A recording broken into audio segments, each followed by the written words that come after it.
14.3, 14.4 volts. That's pretty good. Is that right? That's what it says on that voltmeter.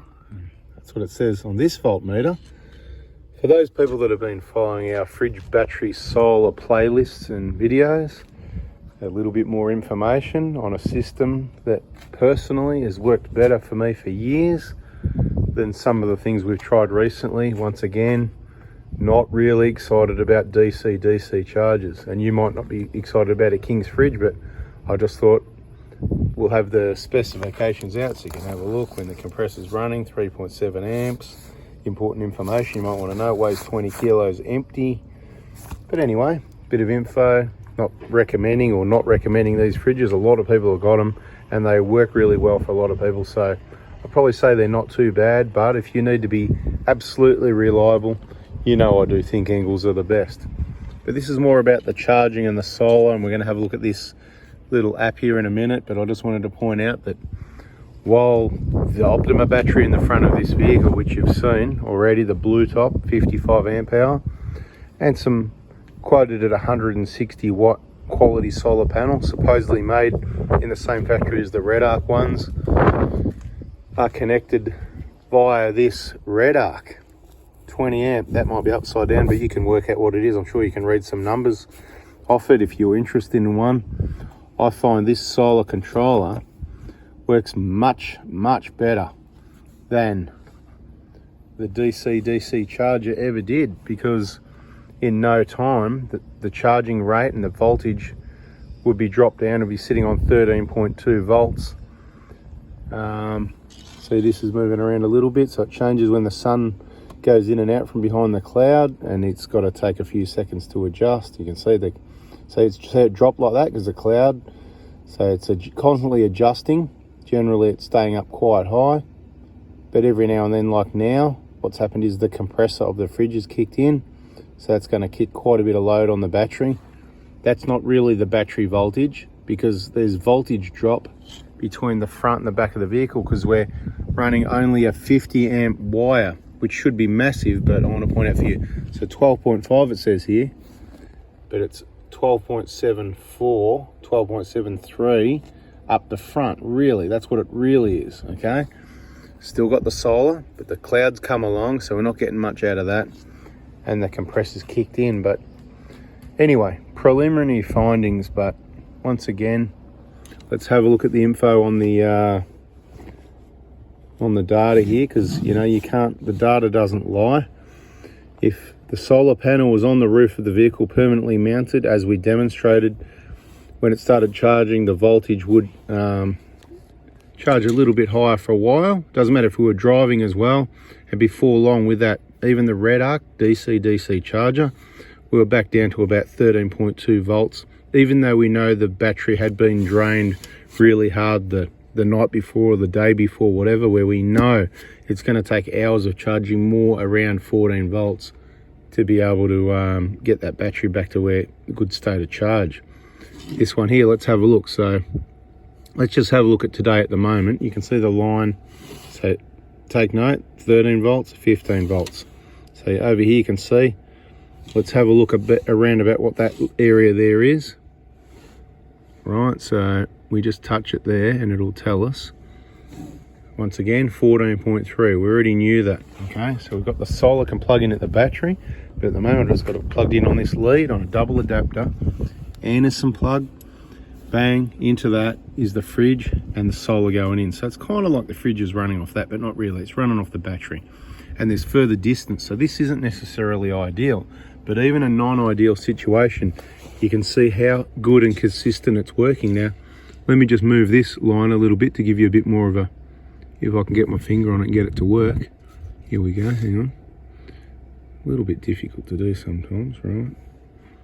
Right, you can have a look at the voltages. It drops down, compressor, clouds and all that sort of thing. It might drop right down here when the compressor's been running for a while. You can see it kicks in, it goes down to there, and it slowly keeps going down. And this is what I'm saying, we need to get this sort of charging in, 14.2, 14.3 or more, okay, to get the battery back from, you know, this sort of state here, because look what's happened. It's run all night and it didn't get plugged into, you can see about 7:30 in the morning where it got its first charging. And you can see the compressor's cutting in quite rarely actually, because overnight I think I had it set on about 4 degrees. At the moment the fridge is set on -2. That'll get it kicking in a bit more. Generally during the day while you're driving or it's solar charging, I'll put the fridge on a colder setting to get those cold drinks, keep everything cool. And overnight maybe save some power and put it up to about 4 degrees after you finish your cold drinks, right? Save a bit of power overnight, some ideas for you. But you can see what happened here. Let's have a look at the day before, because it never really did get a lot of charging. Let's just, so this here in the morning, we'll probably go back another day actually, it would be good. Now there's a whole heap of weird different charging going on before here, but what I'll tell you is this is charging on a charger with a fridge running, and that is driving right there. That's the charging driving approximately 1 hour from Melbourne to Geelong to get on the Spirit, and then that's parking the vehicle. So this is a good test for your 55 amp hour battery.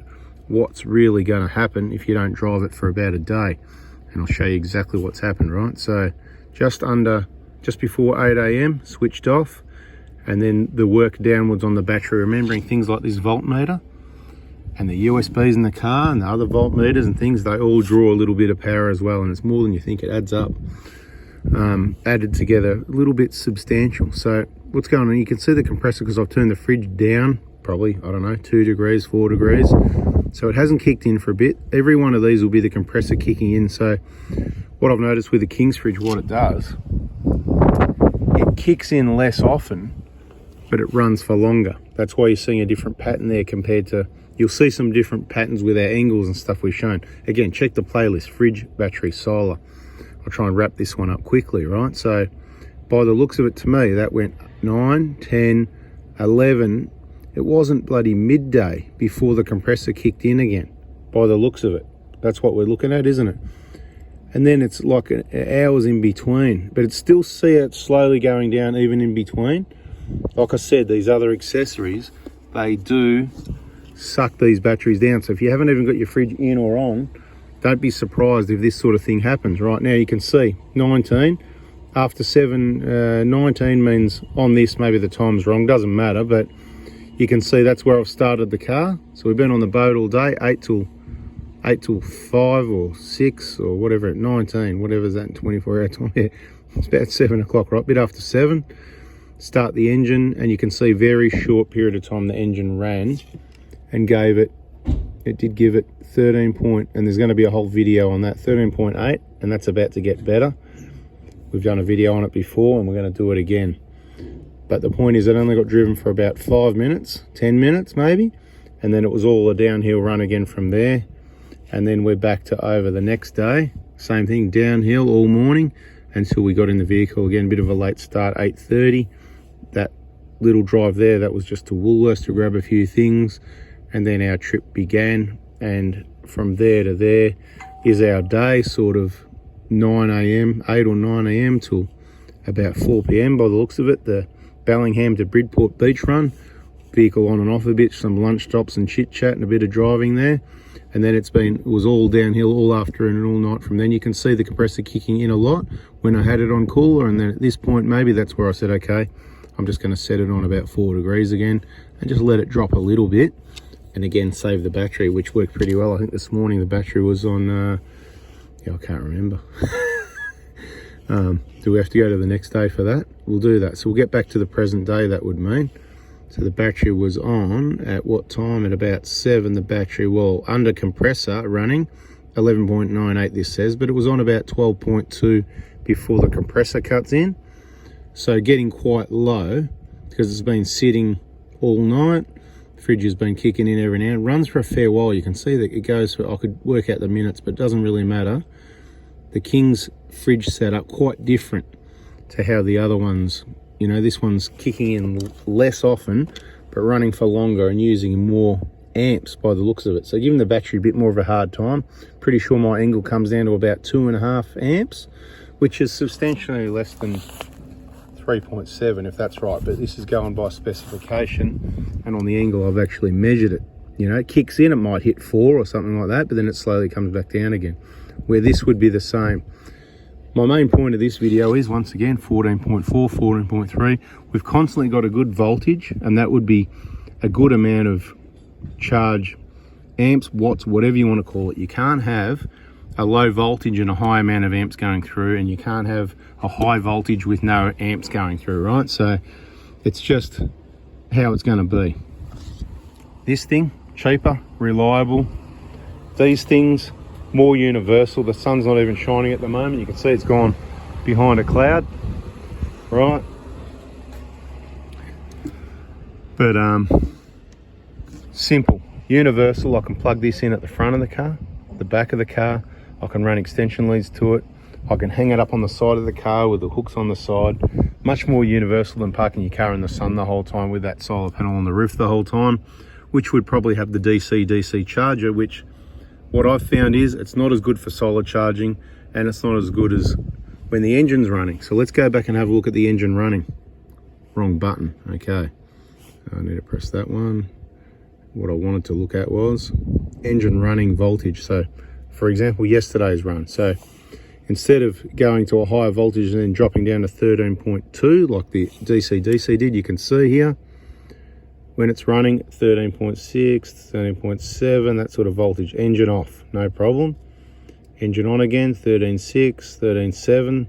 So we can average out from this video, if you're following the videos, we're getting about 13.7 to the second battery. So it might be higher from the alternator into the first battery, but by the time it gets through the wires, voltage drop again, the extra battery is getting 13.6, 13.7, thereabouts, right? Ballpark numbers, which I hope you can understand is definitely better than 13.2. And it needs it because it's done this all night, right? So it needs that all day. But what I actually think is it needs more than that. So I've got a little surprise, and that'll be coming in the next video. And you might know what I'm talking about, and you might not. But if you don't, all you got to do is subscribe, turn the bell on, and we'll catch you in the next one. And we'll keep getting you educated about fridges, batteries, and solar, so that you can hopefully make some better decisions that are cheaper, more reliable, and more effective. They just work better. Thanks for watching. Hope you liked it. Again, not recommending these fridges. I'm not recommending these fridges. I'm just showing you this is what we got here at the moment. I like that, very universal. It's a solid, robust unit. You know, the Anderson plugs are in the back there. The only part I don't like, even though it's red arc, let's just say it's not made in Australia. So that's the part that I'm not excited about. You can work out where it's made. I can't see it on here, but I'm pretty sure it had the C word on it. But anyway, bada bing, it works well. Beautiful. Catch you in the next video. See ya.